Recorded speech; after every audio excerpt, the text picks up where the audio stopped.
whoever who hasn't got a chance to talk to Professor Mignolo and would like to do it, try to make sure you do it after the session, okay, after we finish the Q&A session. But also come back to the Taipei talk tomorrow at Taidang, and then the Friday talk here next week. Okay, so do come back because the talk he gave just now is an introduction. Of course, 3 talks are linked together.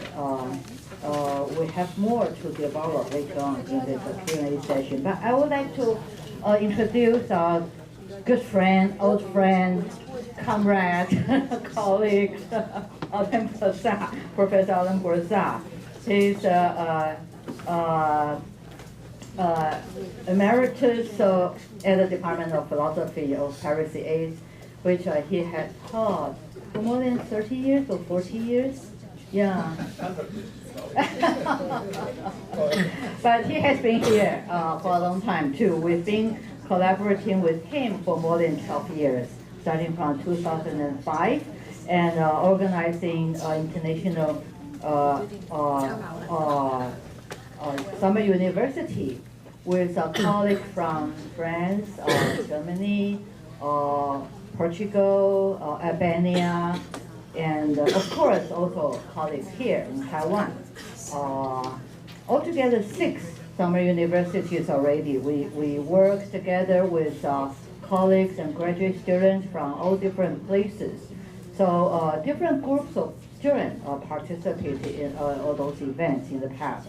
And we have produced books and proceedings. Yeah. Proceedings, but also books like Biopolitics was published, and the border issue was published by Routledge. Yeah, and he is closely connected with certain networks like Diagonal or nomadic philosophers. I like it very much, or universities outside of campuses. Okay, so this is the reason why we connect with students and colleagues from different parts of the world, especially more or less marginal locals, so that we can learn from each other's problematics and try to think through the questions that we are all concerned.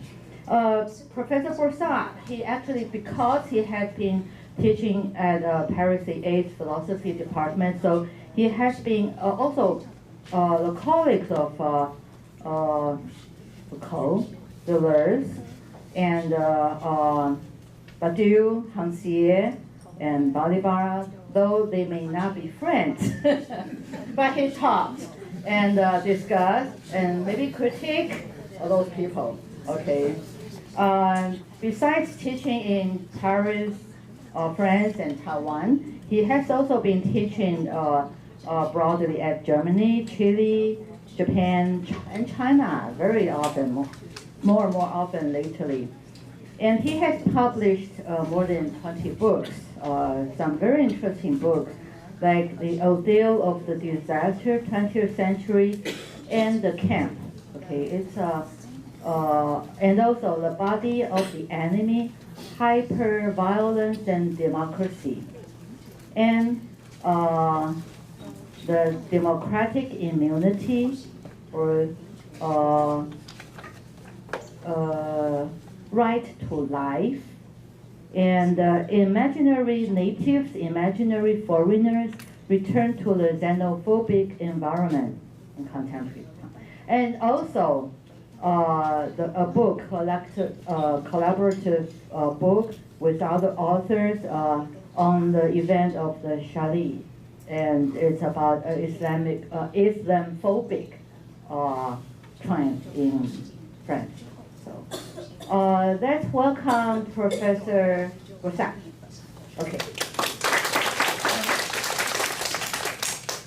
Thank you, dear Joyce. Thank you for giving me this the opportunity to have this discussion with Professor Mignolo. Don't take in mind I need it. I do that perhaps intentionally. I need it. So Now. It's okay. okay. So Professor Mignolo. Yes. Dear Walter, if you allow me, thank you very much for your talk. So I will maybe save myself and spare you the usual formal compliments, because both of us are Athens after all. So we are used to go straight to the point. So no, if you don't mind, no fascinating talk, wonderful presentation, the usual academic niceties and graces. Okay, so, and I must add to that that usually when I discuss with colleagues from Argentina, we quarrel. Usually we quarrel, but this time since I read you, I listened to you, I'm so sure that we are standing on the same side of the barricade that there will be an exception. There might be an exception. No fight. Okay. So I will first so say a few things, remarks derived from the reading of your text, and then if you have the patience for that, I will add just a few things in relation to what you just said now. So I have read very attentively your text, Decoloniality after Decolonization and the Westernization after the Cold War. And my remarks, my questions are inspired by this reading. So I will first mention briefly the statements I found in your paper, which appear to me to be, let's say, absolutely indisputable, irrefutable, and which for me can be for this reason taken for granted, accepted as facts. So I'm just listing these statements I just accept as facts. First, global coloniality persists in the so-called post-colonial context, for it has, let's say, a thicker skin than European colonization as just a historical sequence. First. Second, the West, in spite of all its failures and defeats, the West is very resilient. It, I quote, has responded to its failures with a violent effort to reassert itself, I quote. I would just add to that one personal sentence, let's say. You cannot, Walter, you cannot imagine how true this is for us French in the context of the so-called fight against terrorism and other diversions from, let's say, the fierce neocolonial turn untold in French politics today. So third statement, I completely agree with. Coloniality is constitutive of modernity, of course. No modernity without coloniality. Fourth, in Western countries, the coloniality of power is invisibilized. And this is as well particularly true in the French context too. Just see the massive public denial of the relationship that exists between that moment, the Charlie Hebdo, that is the attack against this so-called satiric paper, so what we call the Charlie Hebdo case or sequence or moment, the relationship between that, the denial of the relationship between that and the colonial legacy, in particular, the colonization of Algeria. And of course, what was the consequence of it, that is the independence war led by the Algerians. Next is globalization. Globalization as a process and what you call globalism as a discourse, as an ideology, globalization and globalism, which have to be distinguished. This is for me very important. Then Russia and China do not aim at becoming hegemonic as the West is or was. We can discuss on the is or was. But they aim at changing the rules of the game, and this is a very different story. Then, any possible alternatives or solutions cannot come from the West. Okay. They cannot come from Western countries who are, as you stress it, the builders and the managers of the present chaos. Key issues for any European, this is a key issue, I mean for any European scholar. It's a crucial divide. It's a crucial divide between those among us, I mean European scholars, researchers, academics, etc., those who just stick to Eurocentric certitudes and values, and those who aspire to, let's say, deprovincialize themselves. It's, I think, for us in Europe, the core of the problem, and this is the premise of any strategic analysis of the present. Then, knowledge and language, that is all what is related to conditions of enunciation, are key issues. So, semiology, etc., etc. I quote, the decoloniality of knowledge involves changing the terms of the conversations. I like this syntagma expression, changing the terms of the conversations. And this has to be connected with the issues which have been raised, for example, by Boaventura de Sousa Santos in his, what I find, his seminal book, Epistemologies of the South. But also as well other contributions to the debate on what I think he calls, not you, he calls the grammar of our present epistemological order, or do you? Or his Boaventura, I don't remember. So, to sum up, let's say 8 statements or 8 propositions I think we can share without any reservation. But of course, I speak here for myself. And I cannot forecast what the discussion will be. So now, the issue I would like to raise, or that might not, I don't know, be more, let's say, maybe controversial, is the following. You write, I quote, already in the same text, Russia and China are for the moment leading a process of political, state and economic, industrial and financial delinking from Western domination. End of quote. So I can agree on this notion, the linking, of course, it's very important, the linking.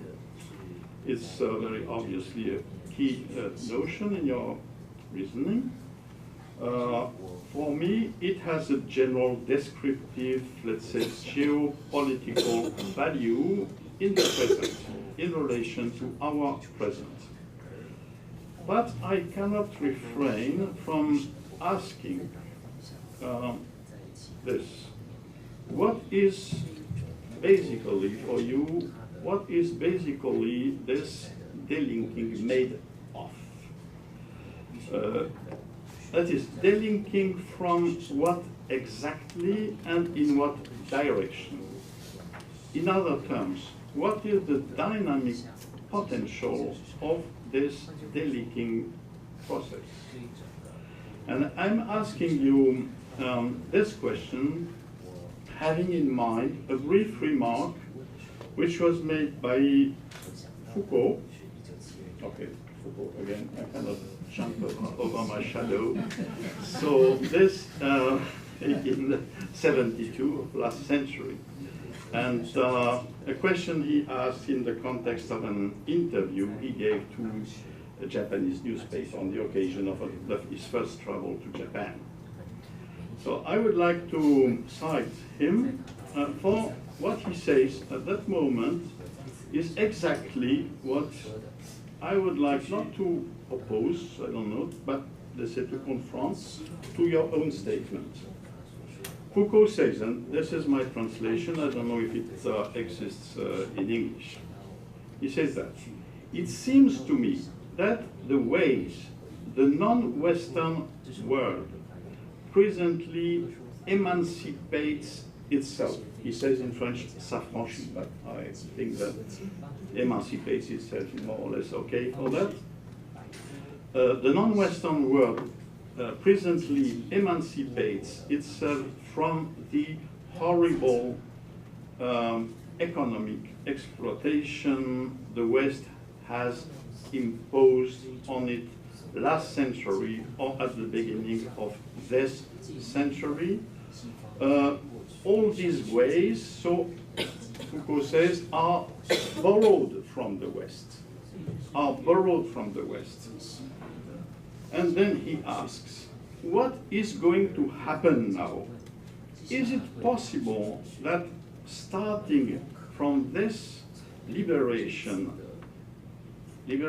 made by using these instruments from Western origin, is it possible that something completely different will happen, like the discovery of a culture and a civilization that would be absolutely extra-Western? He said extra-Western.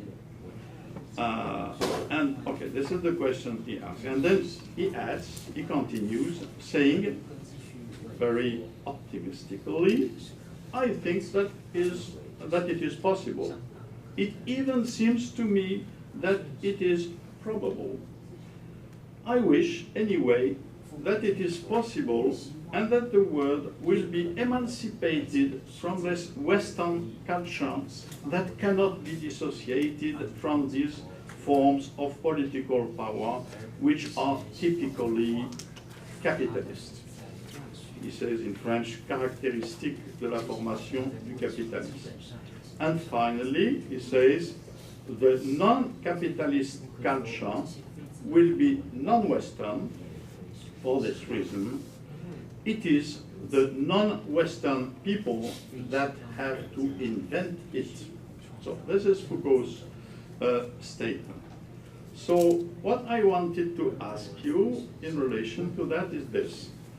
If we have today Russia and China in mind as, let's say, the driving forces of de-Westernization, can we really share the historical optimism Foucault displays in this interview?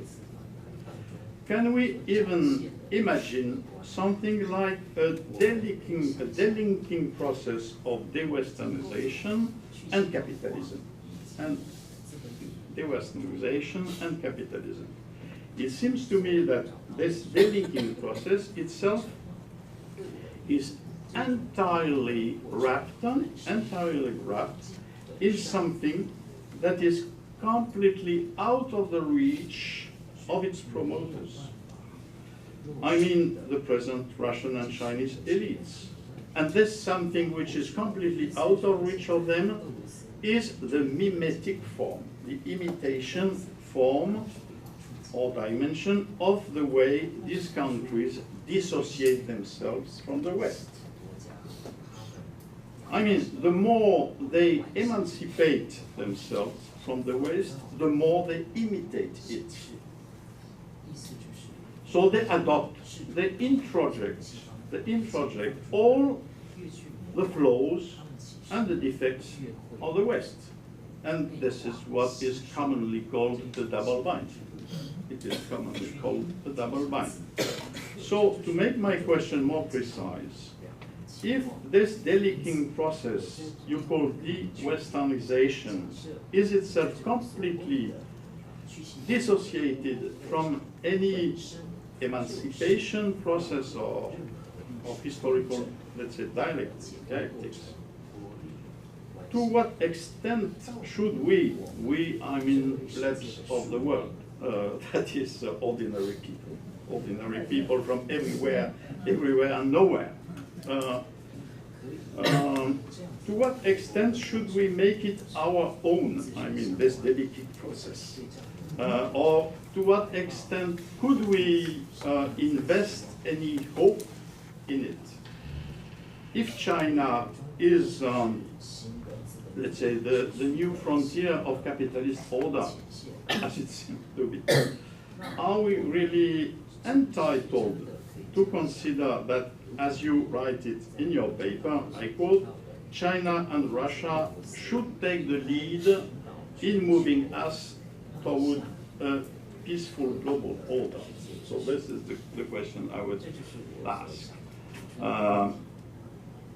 Is it really, for you, is it really what we are heading to, that is this peaceful global order? I'm not so sure. If you look at global as well as local things from here, from this part of the world, East Asia, my feeling is that this peaceful horizon is not exactly what we are facing today. Or to put things more, let's say, bluntly, should we say goodbye to any dialectic of emancipation? Or should we rephrase this notion which comes from Frankfurter School? So should we say goodbye to any dialectics of emancipation? Or, okay, should we really rely on Putin and his present allies in mainland China to emancipate us from the yoke of Western neo-imperialism? Well, for me, it's, I must say, rather grim, dire alternative, I would say. So this would be, okay, my first question. Can I ask a second question? Yes? Oh, the second one, you cannot imagine it. It's a very nasty question. So, but, okay. But okay, you will tell me. You can stop me very quickly if I'm completely wrong. No, but it might be completely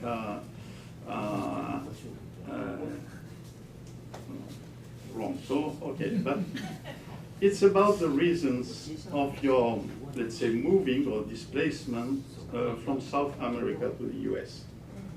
Okay? Yes?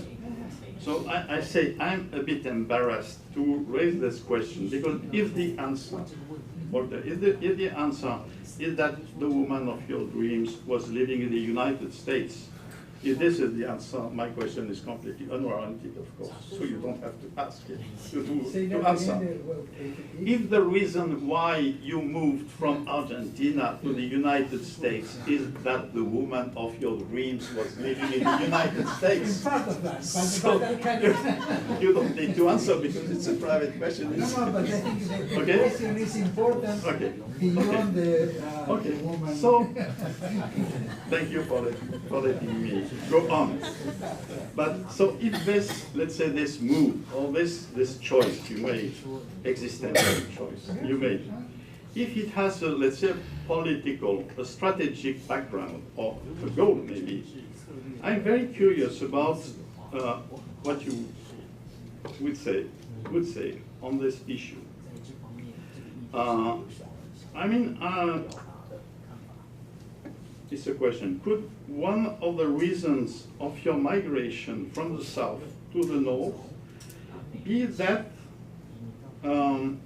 you were convinced at that moment, you made this move from the south to the north, that what you had to say, what you had to promote as, let's say, theoretician of the decolonial era, in matters of decolonial discourse, in matters of decolonization, of knowledge, critique of Eurocentric epistemology, etc. All this would be listened to and get completely different feedback that is enjoy some sort of a change in scale.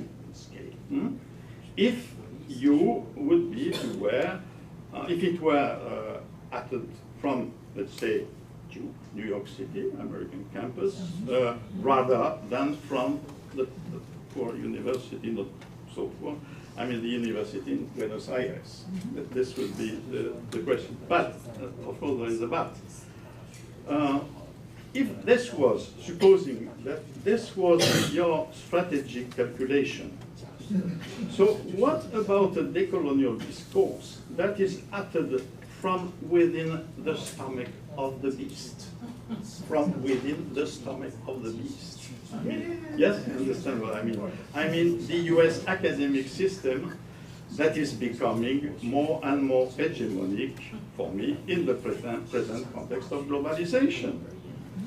So, in other terms, how to talk about the West and the rest, and how to deconstruct the West and the rest from all sides, I mean, as a historical stake, philosophical stake, narrative stake, etc. If your position, you, Subaltern, as a storyteller, is that of a global, of a protagonist of a global academic system, which I would call the best and the rest. You see what I mean? The best and the rest. The best being the United States academic system, which is today expanding everywhere, conquering the world. Yesterday in the dinner, you gave us a very good example of it by talking about the way Jew is expanding in mainland China today. Yeah? So how does it work together? I mean, your critical position toward the best, the West and the rest, and your position within the best and the rest. This would be my question. I mean the rest in academic terms. I'm part of the rest today, as Europe. That is, everybody knows that the European academia is completely, endlessly decaying and withering. No doubt about it. So, okay, the second question. Two small things? Two more? You allow me? Very, very shortly, very briefly. So now from what you said a few moments before. At the beginning of your talk, you made this comparison between, the way people fear that China would put his paw on Taiwan, and you said, oh, it's the same thing as we in South America. But for me, no, your comparisons are very, I must tell you very respectfully, is for me opportunistic. Well, just because you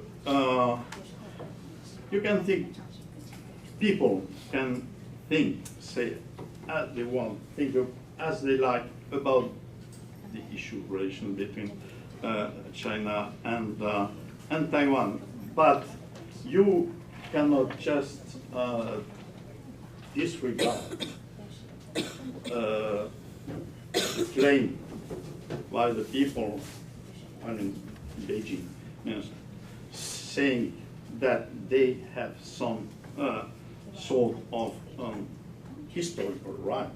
Okay, Taiwan is part of China. You can say, I don't agree at all. Okay, we can talk about, but not just saying, oh, this is just bullshit. No, it's not the case. But if you take the relation between the United States and South America, it's completely different. Even the war, annexion war of the United States with Mexico, it was typically a spoliation of Mexico, through which, the result of it being that the United States became twice bigger than they were, and the creation of, I think, 6 new states. So even more. So the comparison is completely limping for me. The comparison between both situations is completely limping. The Chinese case, you can say, I'm absolutely against, I'm for the independence of Taiwan, whatever you want. You cannot say that their claim can just be disregarded like that. In historical terms, it's not the case. See what I mean? So, yeah, so this was one thing. And yes, very small thing. I didn't understand why at the end you talk about Grotius. In a development on the dispossession of land.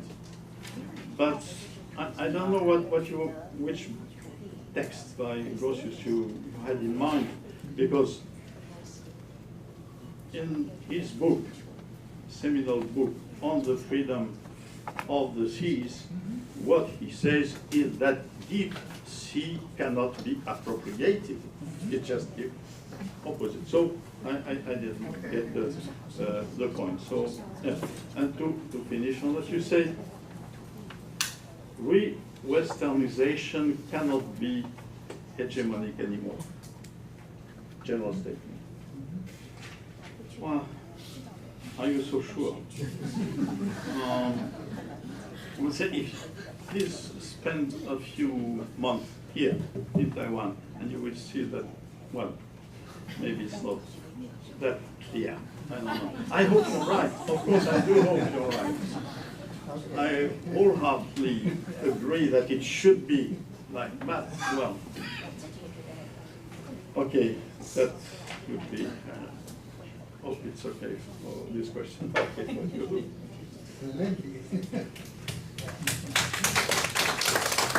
Alan has been very gentle today.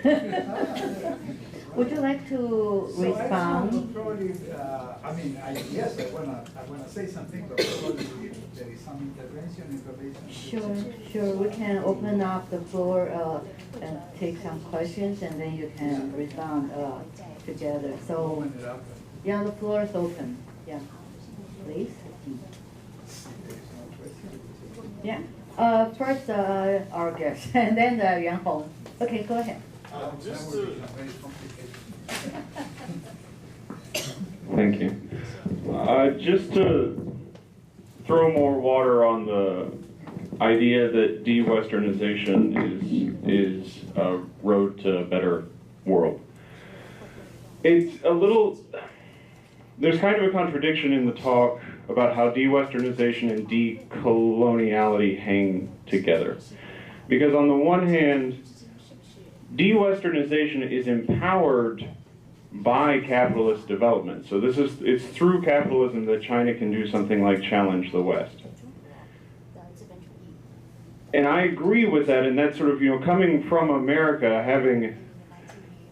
having just come out of the first African-American presidential administration, seeing that administration deport more Latin Americans than any previous administration, extend the surveillance state, one sees that there's nothing about blood or identity that means that, oh, well, when capitalism in my hands is better, right?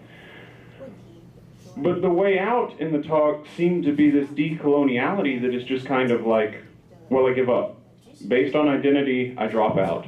Based on an indigenous movement, I drop out. Which then means you're not engaged with the capitalist development that empowers de-Westernization. Do you see what I'm saying? So there's a kind of, and that's fine. I mean, if the world is just going to burn, I accept that conclusion. But there's a problem between those two. And I was wondering if you could comment on that a little bit more. Can you say what is the problem that you can put your finger in that? Sure. De-Westernization is empowered through the capitalist development of these nation states. How does that hang with decoloniality, which is just about dropping out of the system? That's the key. Our colleague. Yeah. My question is about what Alan Brosa said, the resilience of the West. I think this is also a very important point brought by Professor Mignolo when he said that neither Russia nor China could be the next hegemon, because well, they will still face the West Europe and the United States, who have accumulated over the period of dominance over both meaning and money. I'm more concerned about the meaning. For example, now the West, Western Europe and the United States still have the so-called universal values like human rights, like rule of law, democracy, civil liberty, to call for sanction of Russia and China till today, right? So I'm wonder in this respect what alternative universal values? I think these so-called universal value or accumulated meaning are constitutive to what Michael Hart and Tony Negri called empire. And I wonder what is the counterpart of that kind of value or meaning that the emerging power like China or Russia could have, or whether they can evade this kind of sanction. Yeah.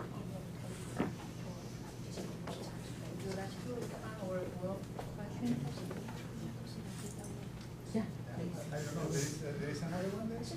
Yeah, okay. So maybe after 3 and then Number 3.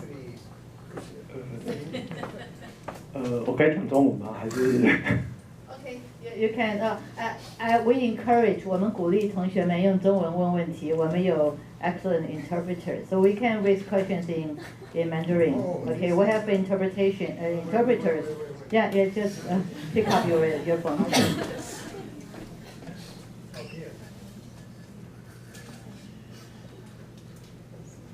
Anybody else will need an earphone for the Chinese-English translation?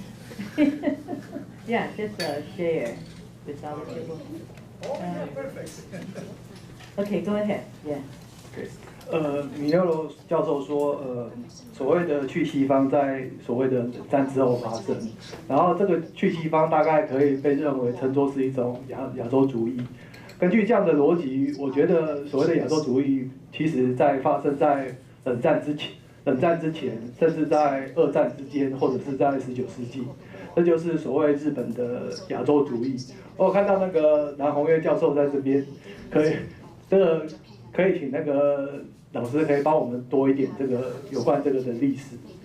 然后，当然大家知道说，亚洲主义里面最主要的问题是说亚洲这个概念是由西方所生产的。这样，如果我没听错的话，刚才米纽罗教授也有讲到这个概念。然后这个产生我第2个问题，顺应这个逻辑的话，如果说米纽罗教授已经知道说亚洲是由欧洲产生的话，为什么他在冷战之后的发生的状况，他依然使用所谓的去西方的问题？因为很明显的，这有一个其中的亚洲跟西方的连结一样是很明显的。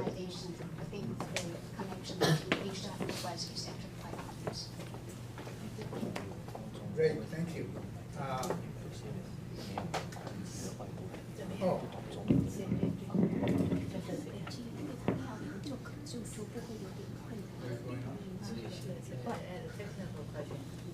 还好吗？因为有参与外籍学生是没有那个，所以可以用种在讲话。记得给他们耳机，因为有一些外籍学生没有拿。什么样什么事情？哦，他说有些人没有戴耳机，是不是请需要耳机的先举手给他们耳机，这样我们对OK，有没有同学does there anyone okay who needs earphone for Chinese Mandarin English interpretation? We still have spare ones, a lot, I guess. So you want to pick it up now? Or raise your hand, they can give it to you. Over there. And Fanon, Jonathan? Don't be shy.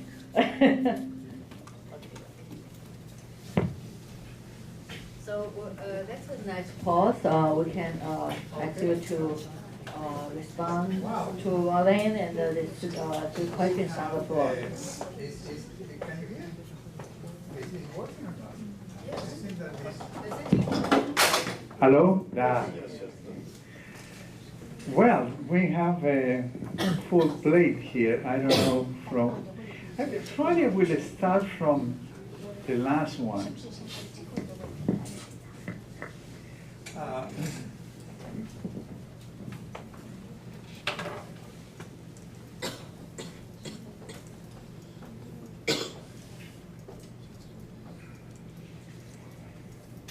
You see everything I didn't say. So Dewesternization is not equal to Asia. The BRICS are the kind of Dewesternization, and they're in South America, they're in South Africa, they're in Asia, but it's also in kind of Northeast Asia, that is Russia. So I think we have to uncouple, and I agree with you. I mean, Sun Yat-sen have a fantastic discourse in Japan in 1924, and this I see it as at that moment was very difficult to distinguish between Dewesternization and decoloniality or decolonization. So for me, that discourse of Sun Yat-sen is very kind of one of the key to think about this kind of issue. So, but Dewesternization is beyond Asia. In South America, in 2006, when Evo Morales became the president, was a very good, it was an enthusiasm of turn to the left, Balloni, if you understand Italian. That was, and there is no left. The countries that were supposed to be left, which at that moment was Brazil, Argentina, Bolivia, Ecuador, and Venezuela, they were all de-Westernizing. They were capitalist, smaller than China, smaller than Russia, and that is why they connected with Russia and China, because this is kind of de-Westernization. So de-Westernization is capitalism confronted with liberal and neoliberal capitalism. Because China is capitalist, but it's not neoliberal. That is very important. Neoliberalism is not just capitalism. Capitalism is not kind of making money or making wealth. Neoliberalism is the attempt to homogenize the world according to the West. So neoliberalism is the last project that began with Christianization in 16th century, followed with progress and civilization of France and England, and then neoliberalism. So de-Westernization is all over. Yeah, that is but I want to start with that because that was part of my talk. That is very important. No? So and then I go back. So I think that helped me to kind of address your point. If we remain trapped, fighting the injustice of the state and capitalism, we have to do that. But we are trapped. We remain trapped in the colonial major power as a subject. So the question is, that is the difference between de-Westernization and decoloniality. De-Westernization is an interstate project that take people into that. So the linking is this, how can we live as far as we can, but not longer expecting that the state and the bank and the corporation will care for us. It is clear now, more and more, that people, the nation, don't count. States are not concerned with the people. The banks are not concerned. The banks are not giving you money because you can buy a house. The bank is making you money because you will remain a slave of the bank the rest of your life. The corporations are not interested in giving you jobs, so the corporation is interested in you working for them. So that's what we call the rhetoric of modernity, that is all the good things, hides the logic of coloniality. So the bank will say, listen, 2% interest, you can buy your own house. They are not interested in you to buy your own house for your own good. They are interested in you to buy a house because you became a slave of the bank. So one of the power of decoloniality is began to analyze that trap. And it's by analyzing and understanding the trap of the colonial maker of power when you began to link. For example, I mean, very minimal, it's not grandiose. It's just that you don't have television in your house because you are not interested anymore in television, right? Because you know what television is for. It's either to entertain you, so you don't think, or just to kind of to get your enthusiasm to buy things. So the linking of that is connected to you. The linking of decoloniality is just let's kind of reorganize our communal life and we have to worry, but at the same time don't be trapped by the state. Well, the linking of Dewesternization is a state the linking, and it's a state the linking and economic the linking. Right? So there's a different kind of the linking. So what the state of China or Russia or Iran, they don't want the IMF to tell them what to do. So for me, the Westernization, if I can, it was part of my talk. Since there are people from Singapore here, I don't know, it doesn't go back. Oh, there. The Bandung Conference is a crucial moment. The Bandung Conference, 1955, if I can summarize the complexity of the Bandung Conference, there is a beautiful book now that is called The Meanings of Bandung. There's a lot of book about Bandung and the history and the politics and the dressing and all this kind of thing. But this is the meaning of Bandung, and the first section is sensing Bandung. So the kind of aesthetics there. But for me, Bandung is interesting because what was the message of Bandung? The message was neither capitalist nor communist, but decolonization. At that moment, it was not clear what decolonization was, but what was clear is no capitalism, no communism. That's a kind of the linking, right? So at that moment also decolonization meant what I said before, taking control of the state and building your national independence. So the national independence was legal, economic, but also sensibility, that you feel that you are a national, that you are not a colonial subject. You are a kind of a national subject. Eh? But I think Bandung, for me, took two different routes. One is Dewesternization. And I think the people from Singapore here, I think Lee Kuan Yew did it. And we know that Deng Xiaoping went to talk to Lee Kuan Yew after Mao, not to say how do you do it. And why Singapore is important to me? Because look what happened to Singapore from 1962 to 1990. South America was supposed to be developed and modernized after the 60s. Look at South America in the 90s and look at Singapore in the 90s. It's not, I'm not saying that it's bad, but Singapore is a kind of financial capital. South America is still fighting. So what is the difference? I think that Lee Kuan Yew said, well, this is capitalist, thank you. Now let me do it. In South America, they were expecting that the IMF and the American Bank, what do you call it, the South American Bank, something like that, will develop them. Failure.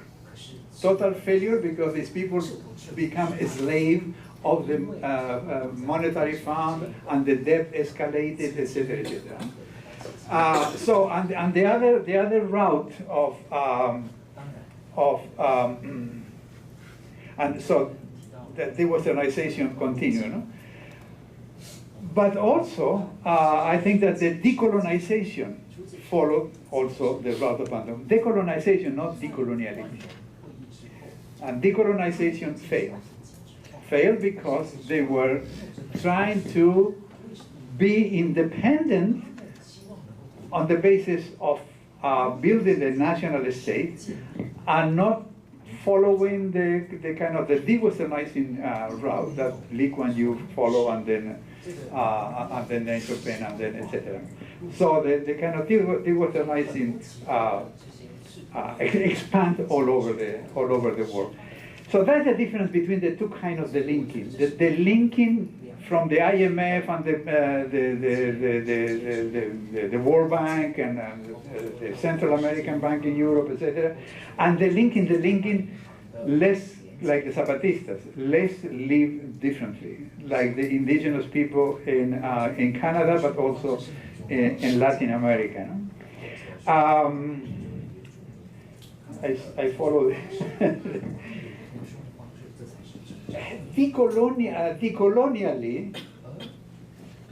I think that the most important thing for me at this point is decolonization of knowledge. That you don't take universal value at face value anymore. So when I say that decolonization failed because they didn't question political economy, they didn't question political theory, and they didn't question all this kind of values that were kind of taken by the elite. But let's take democracy and the human rights. Yeah, it's nice, human rights. But listen, when I have to make the history here. That the history starts with the ius gentium, the right of the people, invented by the Spanish to justify dispossession. Ius gentium, the right of the people, is the beginning of international law. And the story goes like that. Vittoria, who was a kind of theologian, legal theologian, said, well, you know, the Indians and the Spaniards, they are both endowed of ius gentium. They're equal. Now, if they are equal, how you can dispossess the Indians? There is where racism appears. The Indians are like women and children, and they don't know how to govern themselves. So that was the ius gentium. Well, you can go to the Declaration of the Right of the Man and Citizen, right? And you can go to all the bills that appear there.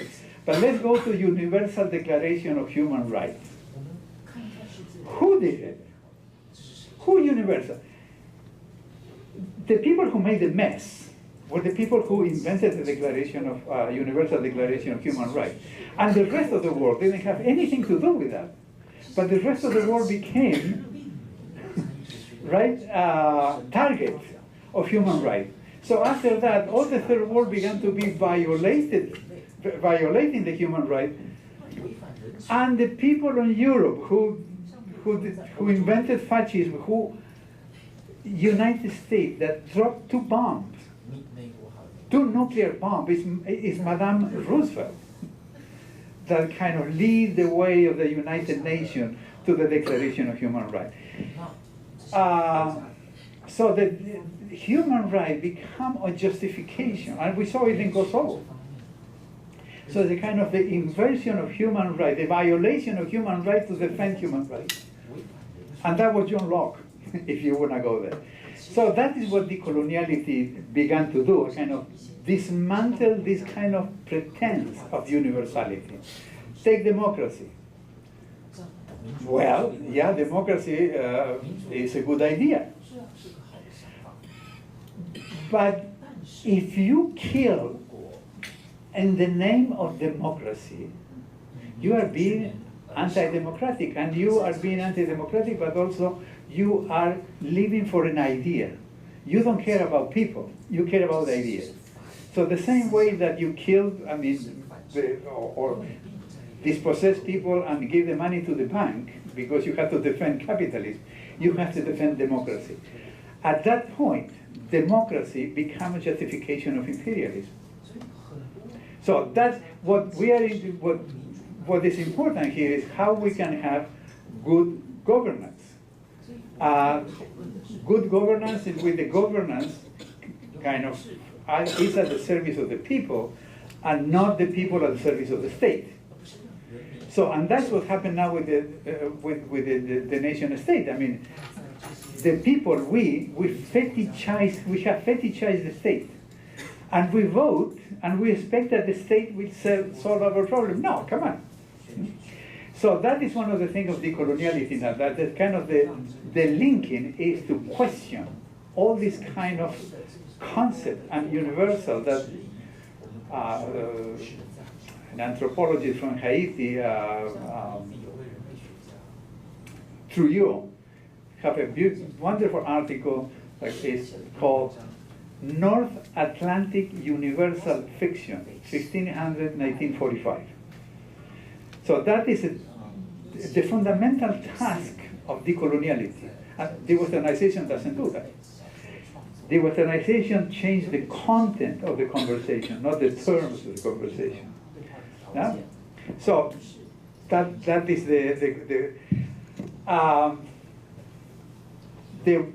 the way we are going now is that we have Westernization and re-Westernization trying to maintain a unipolar world order controlled by United States. Then you have de-Westernization, and de-Westernization is leading us toward a multipolar world order, right? But decoloniality is taken in another way. It's a kind of pluriversal, no longer a universal, but a pluriversal world. And in order to get to the pluriversal world order, you have to do 2 things. Number 1, recognize that the Western concepts are in all of us. But at the same time, we cannot just live with that. We have to interfere with those concepts. From where? From whatever is in your local history. When your local history is not the West, and the local history of the West is Greece, Rome, Western Europe, if you don't belong to that, you have a different local history, right? I mean, your ancestor, not you personally. So you come from some ancestor. You come, I mean, you have been educated, not only in school, the transmission of the families and the community, you feel, you sense it. So that is what you have to mobilize. And that mobilization began to link with Western subjectivity.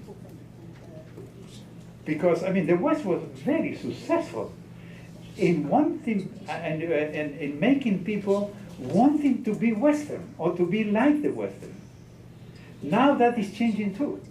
And that is where pluriversality comes. But people are changing in that way, not because of the state, but because, come on, I mean, I have another way of living. I mean, I don't have to feel inferior because I am not like. So that's, I don't know if makes sense, but going that way. So, Allen. I think I will start with the personal, I mean, the connected.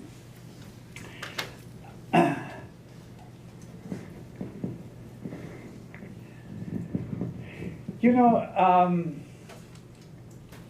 you people in Taiwan, I don't know if I will say correctly, but you belong to the Han people, right? Whatever, I mean, Han or whatever you want to call it, you don't descend, you are not of European descent, right? You are not of European descent. The Slavs, the Slavic people are not of European descent. The Middle Eastern people or West Asia are not of European descent. All the Americans controlling the state and the education we are all of European descent. From the North Clinton to the South. So that is a very kind of a very important difference in the sense that decolonization in Africa and Asia in general was done by the natives, by the people of the place. In the Americas, all the independents were people of European descent. And people of European descent who did the independence or decolonization in the 19th century were more violent with indigenous and Afro than the Spaniards. So I am saying that in the sense that, well, okay, I mean, as an Argentinian of Italian descent, I don't feel that Argentina is my country because the country belongs to Creole, people of Spanish descent from the 18th century, right? So that's kind of something I didn't know, but that I talked to, it was a conversation between me and a good friend who was from the north, and people from the north are brown and dark hair.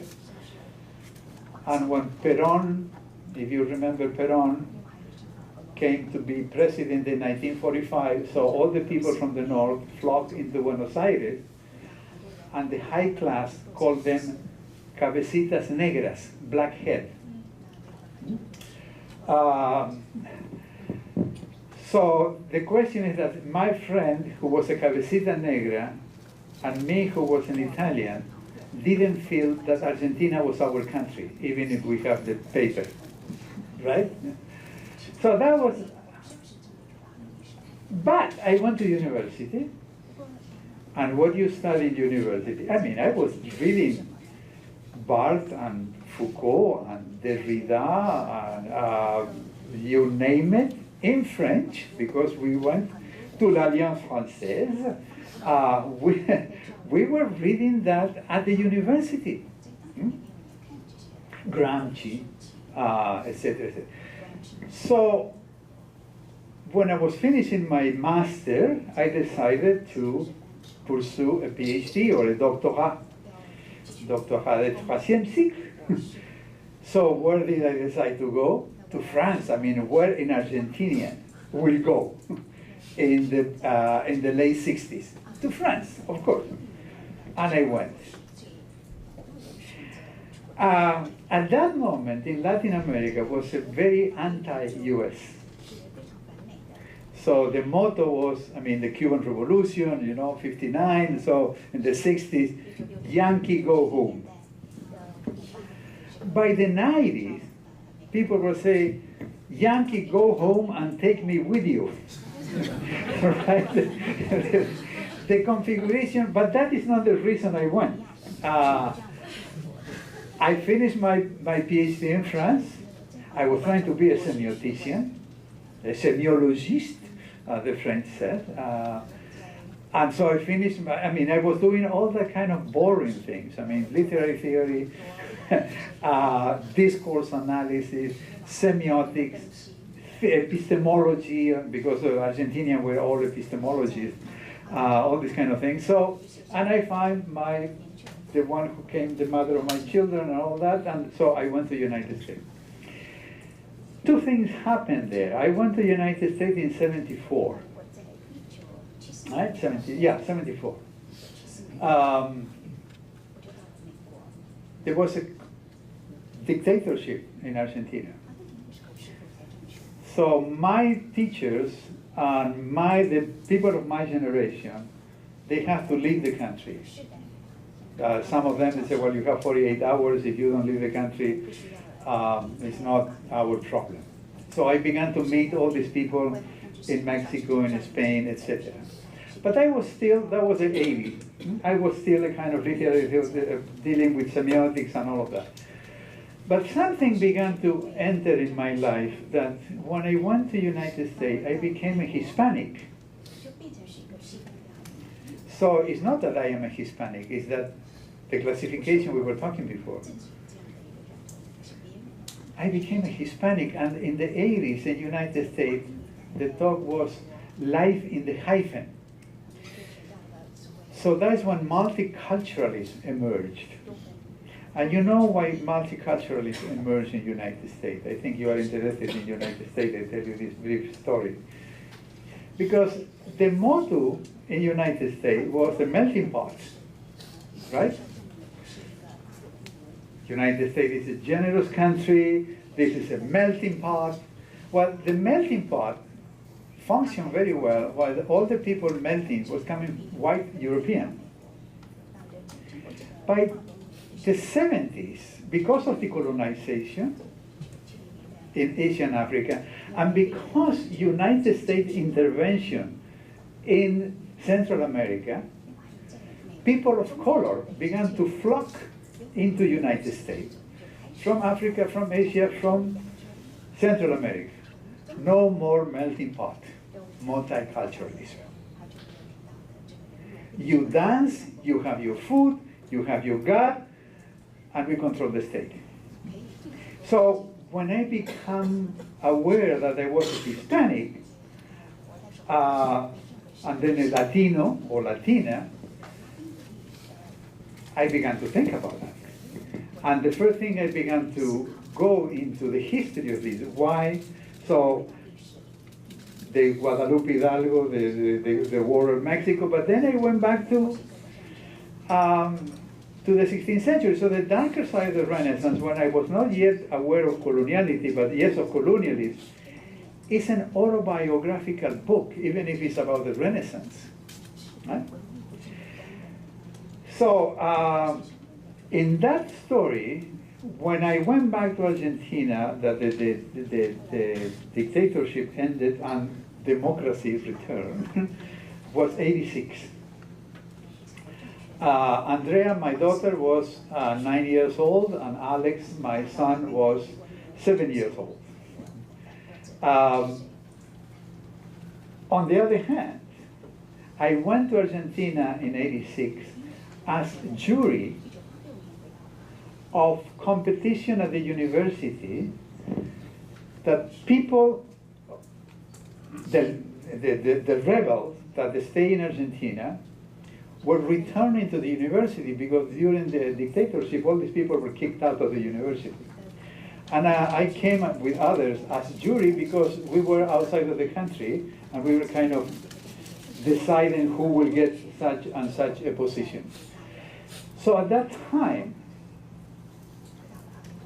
when I came back to Argentina, 9 years without going back, if before Argentina was not my country, that was even less my country. And it was impossible for me to return because I didn't have any right. I feel that I have any right to claim a position at the university when people who have been there all the time. So, and that was 86. So semiotics began to kind of be displaced and become very interested in colonization and connecting with the Latinos. So my life in the United States is not with Anglos, a few, but mainly what call in the United States people of color, or LGTB, and all the people who are kind of not fitting into the. So this is very complicated because on the one hand is the belly of the beast, but on the other hand are all these kind of people privileged at the university, but also fighting for question of races, for question of sexism, but also for question of class. I mean, supporting people, because you know the corporate university now, the university in the United States, I don't know if it's here, is also going on. Less and less tenure, more and more lectures. So the question is now that the tenured people are trying to fight and help these people at the university to be treated a little bit like human being and not as a kind of slave to the university. So you are. I remember. That was the 70s. It was in a huge conference on theology of liberation in Mexico. It was about 2,000 people there, and it was a theologian kind of critiquing theology on liberation, critiquing Christian theology. And one of the question was, if you are so critical, why don't you leave the church? He said, because if I leave the church, I cannot be saying what I'm saying. Or if I'm saying, and I'm not belong to the church, nobody would pay attention to me. I don't know if this is kind of disingenuous or not, but I mean, that is the, what my life took me there, and I assumed that kind of trajectory, and this is what they are. So that is the story, but at the same time, I am aware of the privilege and also this kind of critique.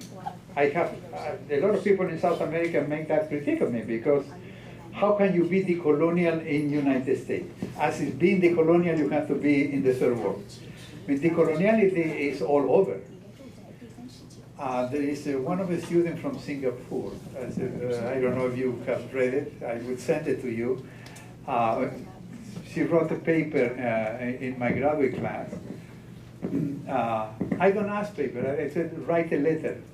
Write a letter, think about what happened to you, going through all these kind of things. I don't want to know what you know, I want to know what you think and feel about what you know. So he wrote a letter, she was 26 at that time, to herself when she was 18, and she left Singapore to go to Cambridge, and now she was a Duke. So the first sentence is like this. In 2 days, you will face a fish knife. You won't know what it is. You will look and imitate. And she goes into kind of analyzing her own kind of how coloniality trapped her. And then at the end, she began to kind of look for the way of the linking and decolonizing yourself, because if you don't decolonize yourself, you cannot change the world being a model subject. You have to become a decolonial subject before that. If you're trying to change the world being a modern subject, you change the content of the conversation, but not the term of the conversation. So that's why I started at the beginning the question of the practice of life, and we were talking. The question is not just doing things that we get enthusiastic in the academic ideas, etc., but asking why I am enthusiastic about that, what I am doing in these things that I am doing, and what is the role of us intellectuals, academics, artists, activists, in this kind of westernization, de-westernization after the Cold War. I think that becomes a crucial question. We're talking to a couple of people before. In the 80s, 70s, 80s, the idea of a revolution was still an idea that could be entertained. Now it's very questionable. Suppose that you take a state, you do the Cuban Revolution or you do the Iranian Revolution. What can you do? because the interstate system not only is interconnected, but now you have to more or less go with China or United States, and depending on the president, etc. So the other question is, I will go to the peaceful, but the question of the hegemony. You know, I was telling last night when with Leo Ching in 2000, we co-taught a course. I don't remember the title of the course, but the spine of the course, we begin with the Sino-Chinese War of 1995 and the Hispanic-American War in 1998. Radical change, because that is the moment in which Europe will begin to lose what they gained over 3 centuries. 2 young empires entered in the conversation, right? United States and Japan. And one of the discussion, and then we know what happened, right? I mean, Japan bombed Pearl Harbor, United States bombed Nagasaki and Hiroshima, and now Japan kind of followed United States and United States. But one of the point here is that one of the discussions of the seminar that I remember was the thesis of Giovanni Arrighi. And Giovanni Arrighi, it was very interesting to address this issue that you left. Giovanni Arrighi, if you know it, he said, well, he was following the history of the history of capitalism, after it became then with Wallerstein. But the history of capitalism and imperialism. So, Spain, and then the Dutch, and the French, and the English, and United States, and the next hegemon will be China. That, for me, I don't agree with that, because the line that goes from Spain to United States is the same family. China is the different family. So China doesn't belong to that history of the North Atlantic, from Spain to the United States. You see what I mean? Will you follow me? China have a different story. So that's one point. The second point is, I don't know if Russia or China want to be the next hegemon. What I know, that even if they want, they cannot. They cannot because, at least for 100 years, then I don't know what's going to happen. They cannot because United States lost hegemony, but it still has strength for domination, and they won't go down just like that. So for me, that is the scenario of the next 4 or 5, 6 decades. The conflicted coexistence of re-Westernization, de-Westernization, and decoloniality. That, decoloniality is here. That was the end of my talk. You have Westernization from 1500 to 2000. De-Westernization, more or less, was remarkable there in 2000. So people of Singapore also, when I was in Singapore and I mentioned Kishore Mahbubani, my colleague at the university, said, but Kishore, he's not a decolonial intellectual, he's a de-Westernizing intellectual, but a brilliant de-Westernizing intellectual. So his book on the irresistible shift to the Eastern Hemisphere or something like that. So he began to talk about de-Westernization in those terms. So de-Westernization, more or less, is already emerging in 2000. 2008, we have re-Westernization. Oops, that is becoming serious. And now, Obama has been talking about containing Russia, containing China. And this is very interesting because it's no longer United States going, they have to contain. they have to play defense in footballistic terms. So they are not just playing offense openly, they have to play defense. And decolonization and decoloniality as I explained. And there are two phenomena here that is interested. One, what we have seen is the politicization of the civil society in terms of the liberal distribution of the state civil society, the market. The politicization of the civil society. And the politicization of the civil society emerged at the moment in which neoliberalism began to be resisted. That's not resisted. Huh? Why? Because people began to lose, in the West, people began to lose privilege. So we have the indignados, and we have the Maidan, and we have all this kind of manifestation. So we have the politicization of the civil society. The civil society was civil. That's why they call it civil society. No, they were civilized, they didn't protest, they get enough money, go to the supermarket, send the kids to school, go to church. That was the civil society. But they began to lose this kind of privilege, so they had to get on the street. But entangled with that is the emergent global political society, and that is where re-existence is taking place.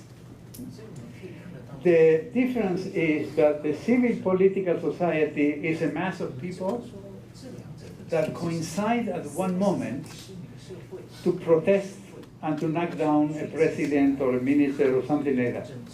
But of course, they cannot have one project.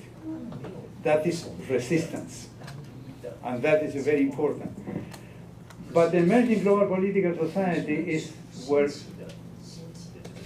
projects are configured. And that could be a third world woman, Islamic woman, LGBT, indigenous people, people who organize fishermen of the Pacific, the peasant way, people who organize themselves to organize their own life. And this is what I was going to finish with that conversation. That's what I invite you to think, that we at the university have to begin to think ourselves as political society. What is the politic of scholarship? Why are we producing knowledge? Not because, I mean, if we go into the emerging political society, knowledge is no longer to change what the other school or the people before us say. That's the kind of, Louis Gordon, a Jamaican philosopher, called disciplinary decadence. And the disciplinary decadence takes place when people in a discipline begin to fight among themselves about the right of the discipline, forgetting what is going on in the world. So the question for us is today, one of the questions, is how do we think ourselves and organize ourselves as political society? And this is the kind of the decolonization of knowledge. The politic of knowledge is very, very, very important because it's knowledge that controls us. I didn't have time to elaborate on the colonial metric of power, but it's not capitalism. I mean, it's not economy. It's knowledge. Because it's not just the knowledge to make business, it's the knowledge that convinces people that this is the only way that the economy can work. That is the trap. The trap is that, as has been said in 2008, capitalism is not perfect, but there is no other alternative. Give me a break. We are incapable of imagining other alternatives. We are forgetting to kind of go to the Western, or the Greek Western, that oikos, where economy comes, is the household, is the administration of a scarcity. But by the 17th century, economy became a kind of a theory of producing wealth. So Adam Smith, etc. So these are the questions that we are at the university, we are in a very powerful position. They are paying us to think. So don't waste this opportunity. We are being paid to think. And of course, you can think with a corporation, and that is they want you to do. That is the corporate university. The corporate university is not just the corporation gives money. No, the corporate university is that they want you to absorb their values and become an expert that can be at the service of the corporation. And if you want to do that, you can do that. But you have to be aware of the option. And once you are aware of the option, you can opt to work for a bank. Well, that is an ethical problem, but that's your problem. I cannot tell you, no, don't go to the bank. That's your question. So that's what kind of decolonial thinking, the decolonial debate put on the table. I don't know if I can, there was another one or not? No, I think I responded the two main one. Foucault. Yeah, let me say just something very quickly about Foucault. 72, Cold War.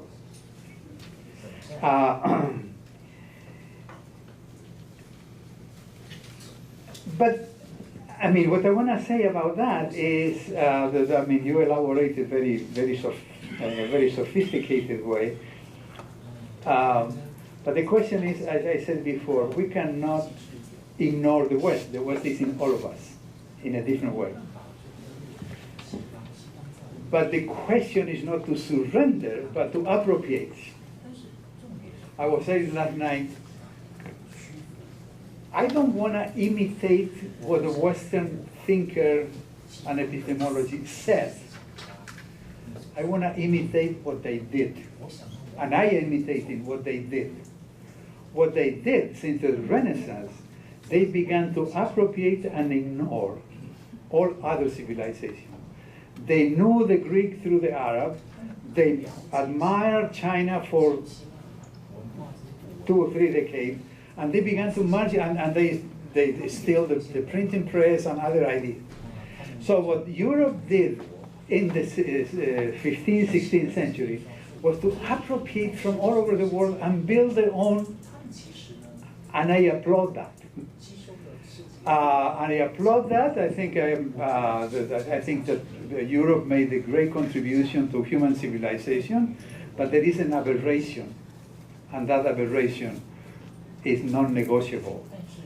And the aberration is that once they did that, they pretend that the whole planet has to do that, to become like them. So what they have to do now is to imitate Europe in building ourselves, whatever we are. I mean, in Southeast Asia, in South America, in Africa, etc. Build ourselves. I mean, we are gay or lesbian or black or yellow or whatever, or Buddhist or Christian or Islamic. Build ourselves, because what the West did was kind of disavow everything that didn't fit the project of the West. So I think that the West made a great contribution to human civilization, but they made a kind of this aberration that now we are paying the consequences of. I'm trying to think about how to get out of this mess. So, sorry to talk too much. Thanks a lot. Yeah. I was thinking perhaps there are other questions on the floor.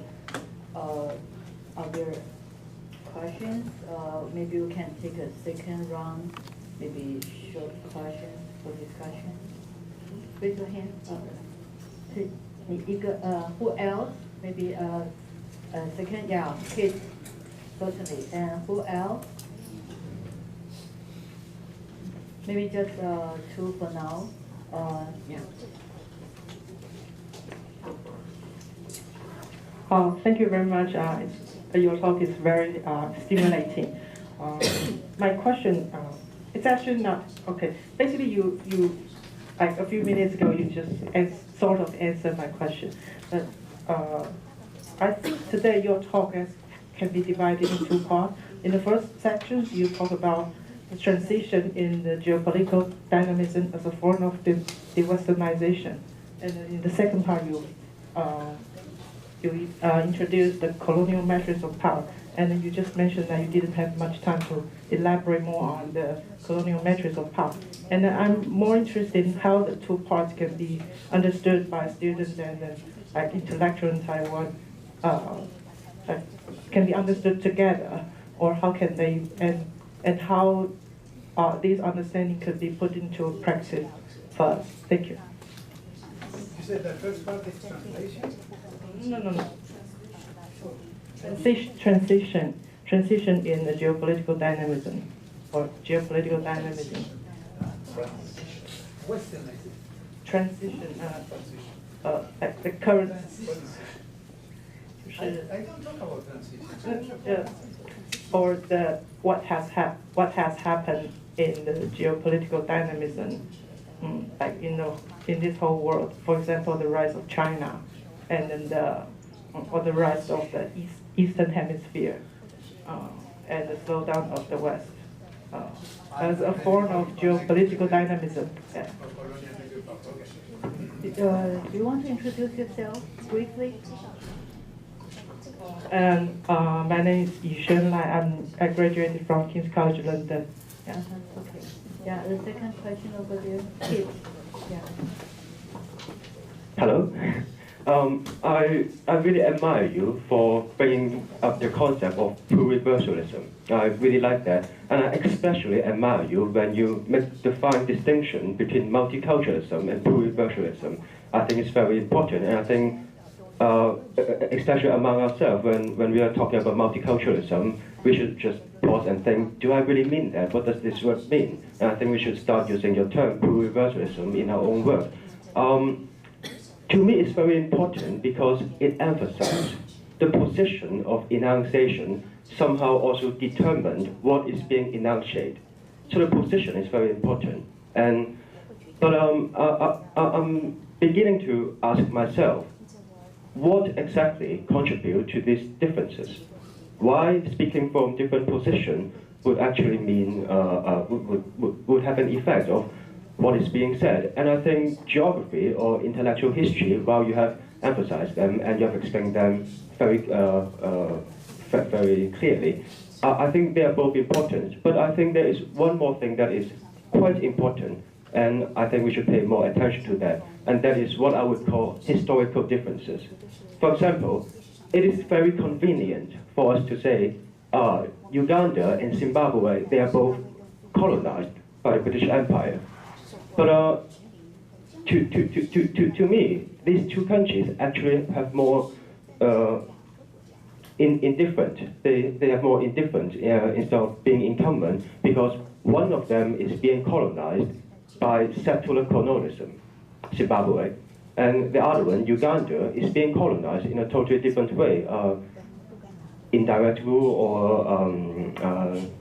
or decentralized despotism, or whatever you want to call it.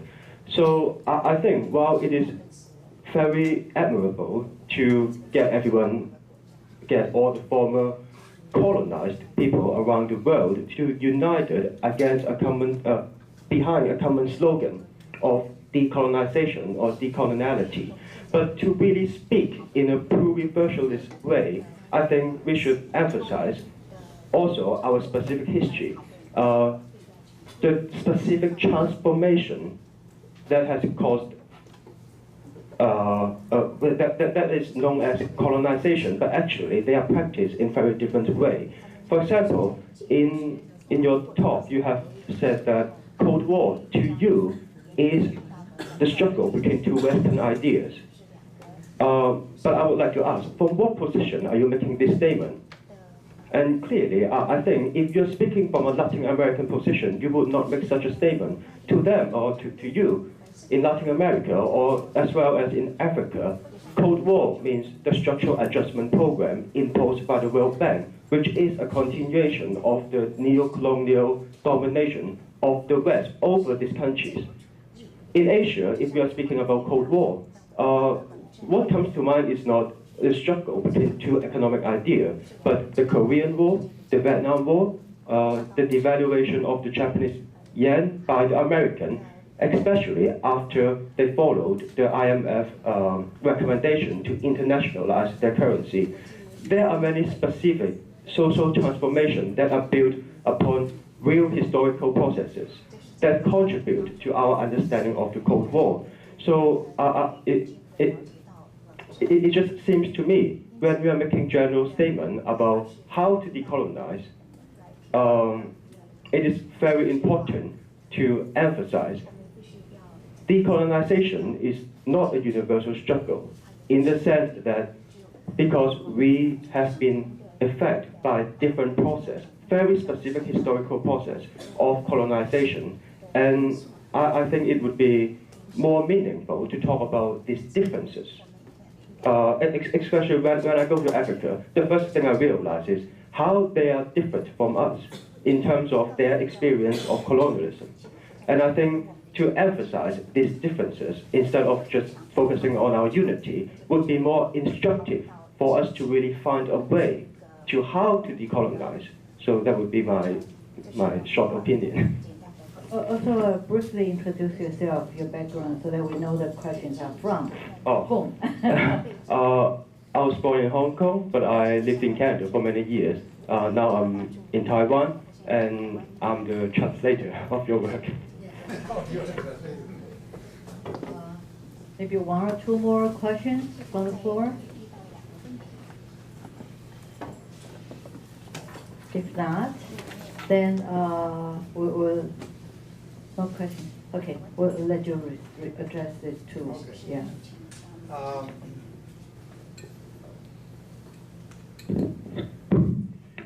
So the question of the geopolitical knowledge and the colonial measure of power, that was the question?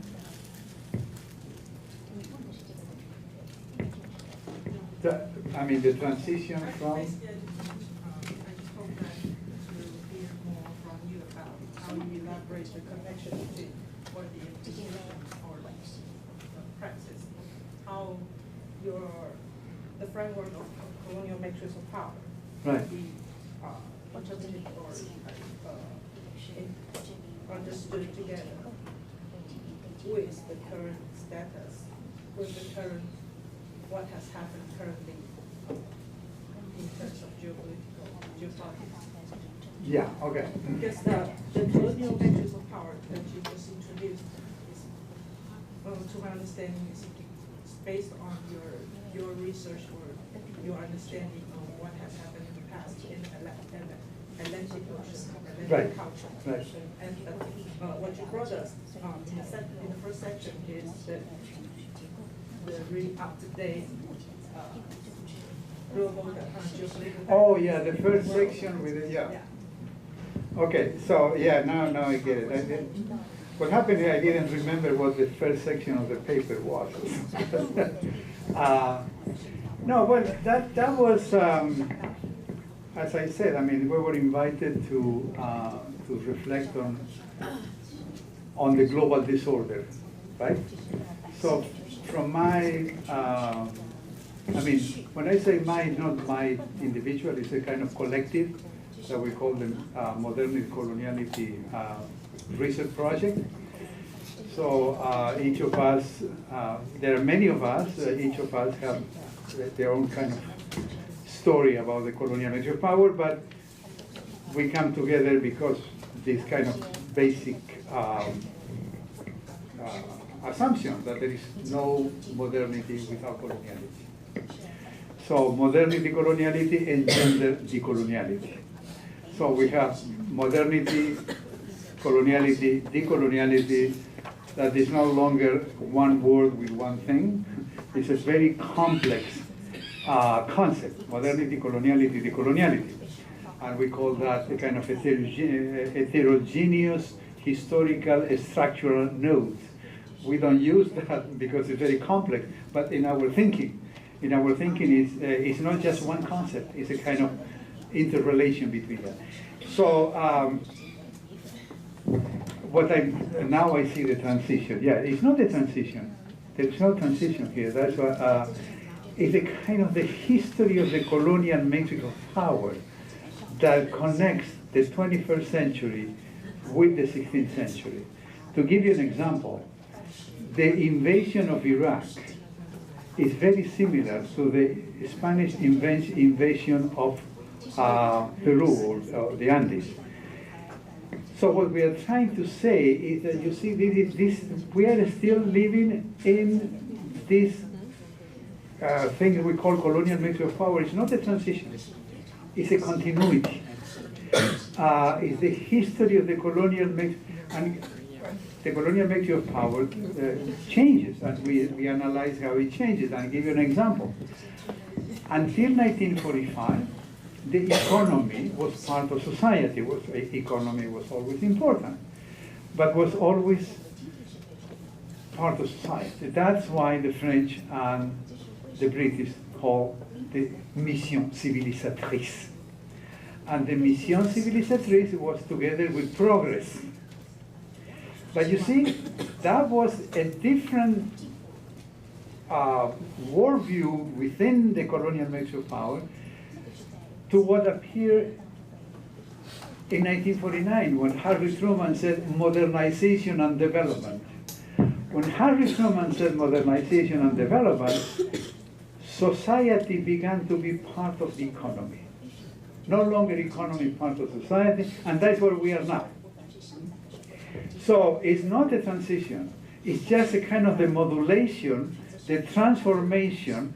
Who controlled the colonial mix of power was Spain, and then England and France, and then United States. So what we follow is that kind of transformation of the colonial mix of power, but not transition. So that's what I'm saying. I mean, we are not historians. We theorize, but we have to theorize, telling a story that has been hidden from the history that Western historians tell. So we have to kind of reconstruct the second part of the hidden part of the history of modernity, which is coloniality.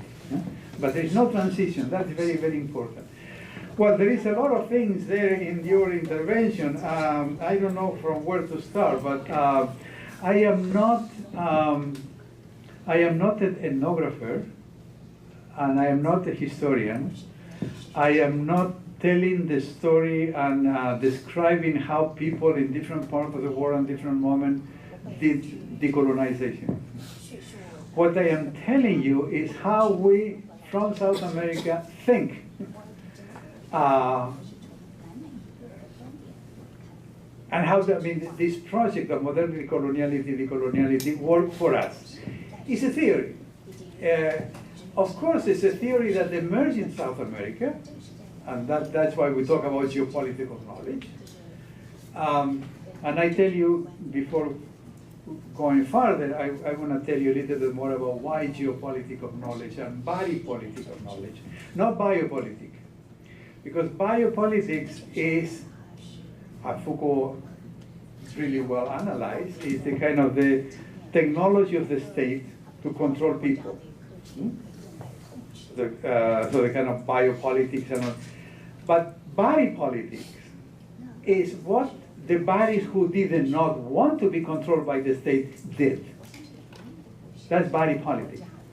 So if you read, remember Fanon, black skin, white mask, what is the last sentence? The last sentence is a prayer. Oh my body, he said not my mind, oh my body, make me always a man, he said man at that time, who question. So that body is not just a biological body, it's a black body aware that it's a Negro. And when he said, oh my body, all that. So the body politics is very important, and appears in Fanon, and appear in a strong way in United States in '69. The civil rights movement is a movement of body politics. What happened that you have the whole spectrum of women studies, Afro-American studies, Latino studies, Native American studies. So this kind of discipline within the university are very much resisted by the traditional.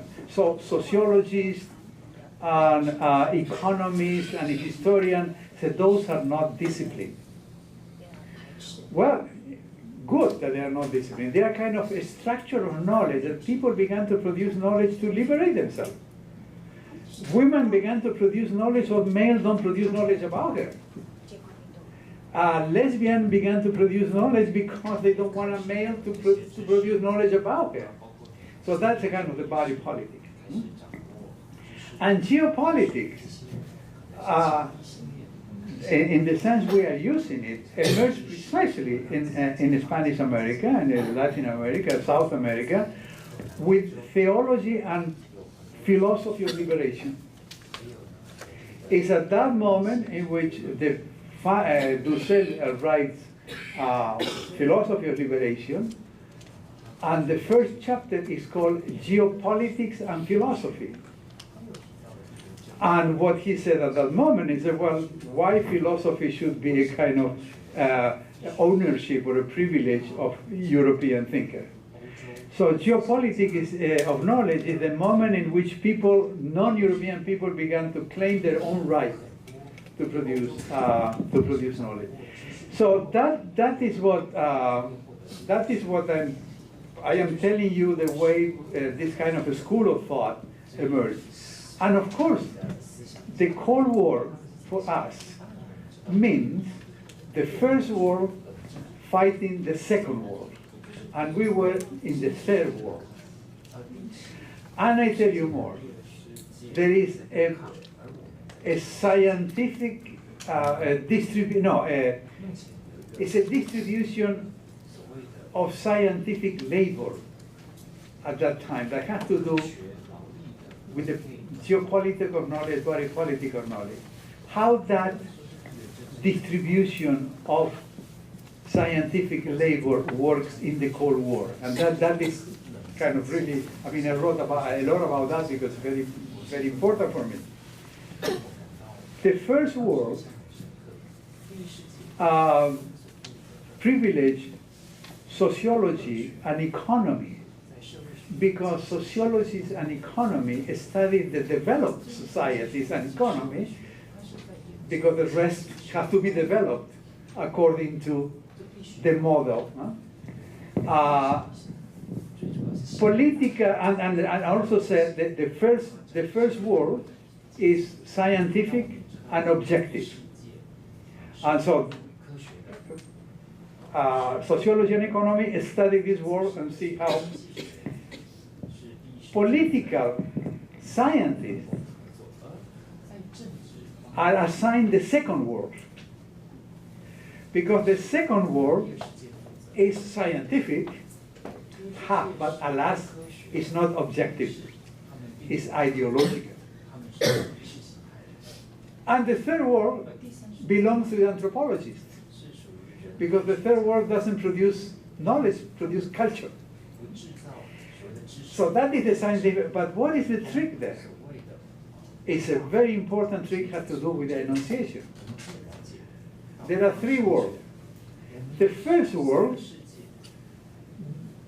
belongs to the enunciated and is who control the enunciation. You see? So that is why for us, I mean, in that context, everything comes together. The body politic, the geopolitics, but also the attention we focus on the enunciation. Because to change the term of the conversation means to appropriate to that kind of enunciation that controls us. That somebody who has the privilege of being one among the classified, but the only one who classify. Yeah, then came Mao and made a kind of the different distribution and said Russia is the first world, etc. But already Mao was operating on something that was already established by the first world. So of course in Asia you see and I think that the book by Quan Xin Chen is very clear on this. And that is why this kind of dialogue are important. If the geopolitics of knowledge has some importance, it's not that I am telling you what is the universal interpretation of the Cold War. No, it's a very political interpretation, and that's why I began with the kind of the praxis of living and how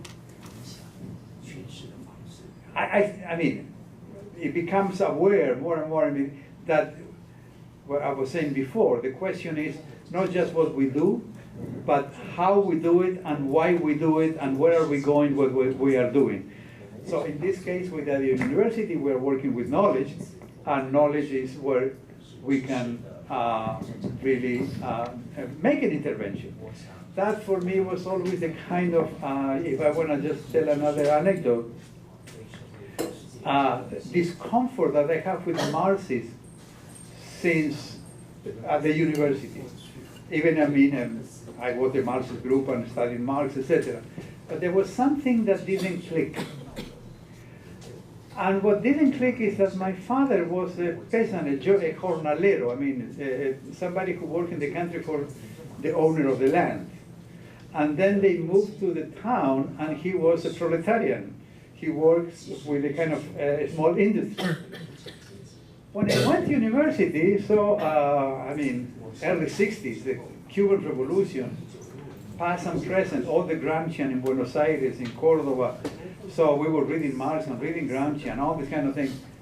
But I always felt something on discomfort.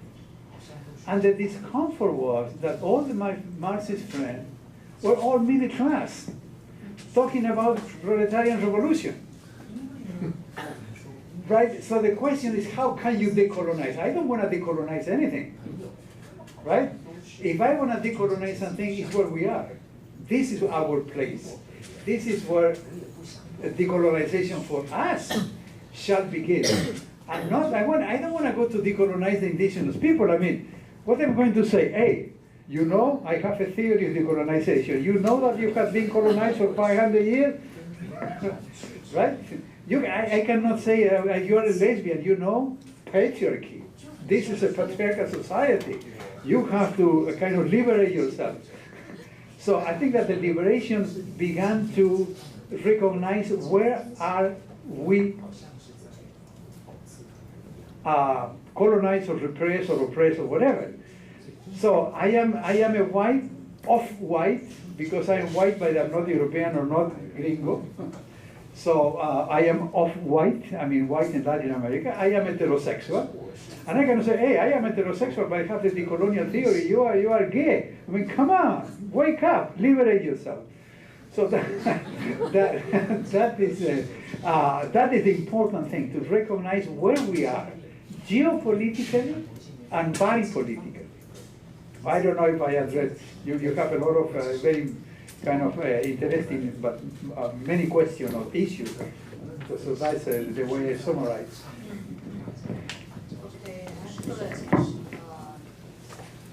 Excellent.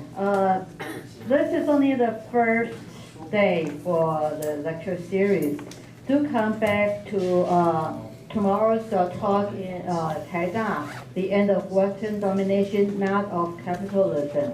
And Friday next week, the myths and promises of sustainable development.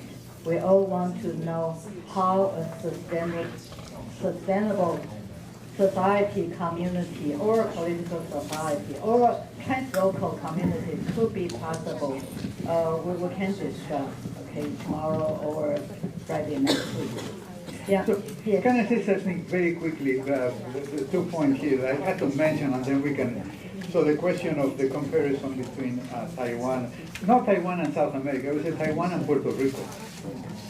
Taiwan and Puerto Rico on the one hand, and then Asia, East Asia, South Asia, and South America. The question is not to compare one country with one subcontinent, but to compare two countries.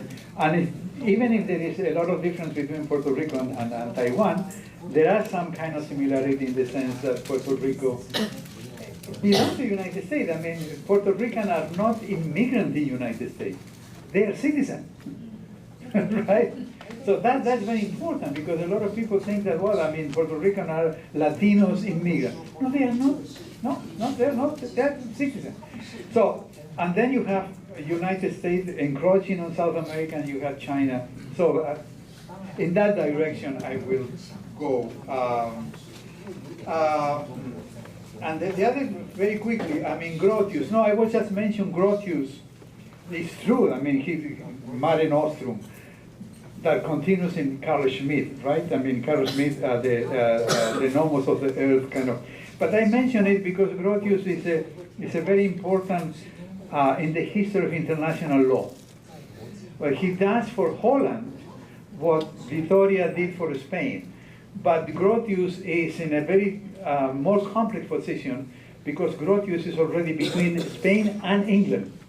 So defending the right of Holland here, I mean in Indonesia, etc. But it's a very important chapter, and then comes law. So in that direction, I will continue the conversation. And also, Professor Mignolo will be staying in Taipei from tomorrow till Wednesday next week. So if any one of you would like to meet up with him, maybe discuss or introduce him part of Taipei, I believe he will be very delighted. Okay. So thank you all for coming, and let's thank Professor Mignolo and Professor Broussard once again.